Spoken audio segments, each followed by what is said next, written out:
Hello everybody and welcome to the What's New in ReliableDR 3.2 video. So this is just an update to talk about a couple of new features that have been added inside ReliableDR 3.2. So just as a quick overview before we get started, the two key items that have been updated are, one, we've added the ability to exclude disks when we do software-based replication. So that's the inbuilt native ReliableDR replication. We've also added the ability to use the PhD Virtual's virtual backup appliance. So I'm going to go into these in a little bit more detail in this update. And obviously there's been a couple of bug fixes and some odd little tweaks here and there, mainly around text and making things a little bit more clear. So the first item is to exclude hard disks. Now this has been available for the array-based replication for a long time, but with the host-based replication, we didn't have this option. So this is the ability when you've got multiple disks on a machine to be able to say, well, no, I don't want to copy that particular hard drive. So maybe that's just a temporary storage drive, something that's got lots of ISO files on maybe, or something that's being backed up by a different piece of software. So really easy to access this. When you select your virtual machine in the relevant job and you right click on it, you get the features menu. You've now got an option that says hard disk configuration inside that menu. When you select it, you're given the option to have two hard drives. Obviously this VM has two, and there's a tick box that says exclude this disk during test and recovery. So all you do is you put the tick in the box and do save, and that's it. It will then ignore that disk as part of a test and recoveries. So that's a really easy feature.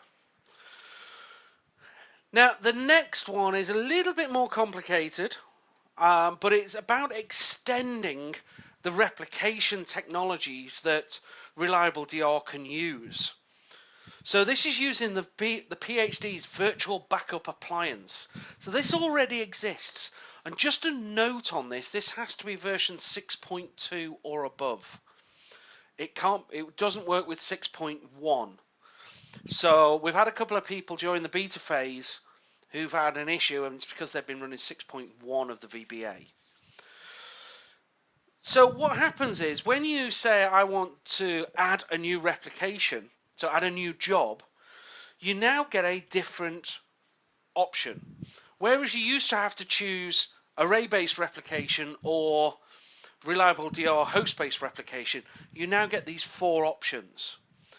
So you have ReliableDR replication, so that's the inbuilt native replication based on VMware snapshots. You then have what we call certified replica.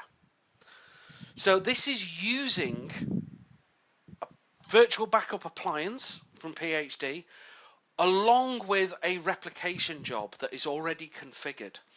So they need to be configured separately. ReliableDR does not configure those. So you configure your backups, so you can actually use that VBA to do its normal backups. So whether you're backing up once a day, 50, 60 VMs, etc.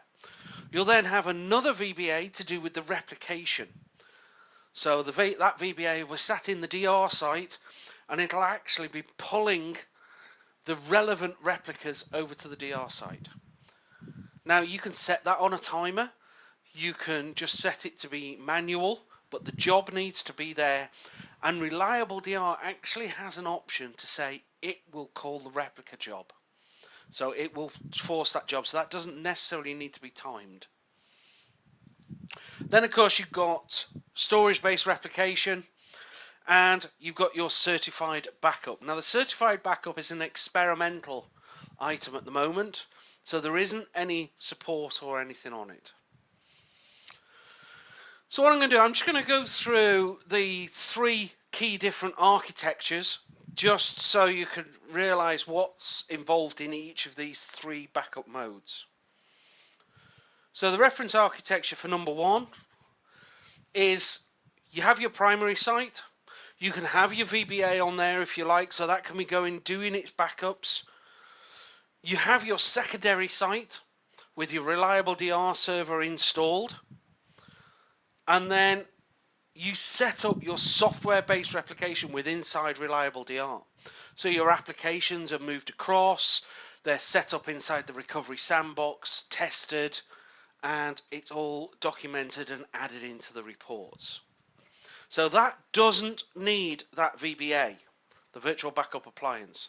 That is an option to do your backups and your backups only. So that could be going off to CloudHook, etc. Architecture 2 is very, very similar, but this is using the replication. So the virtual backup appliance's own replication engine. So on the primary site, you have your VBA doing your backups. You put a VBA at the secondary site, and then you configure it with a replication job.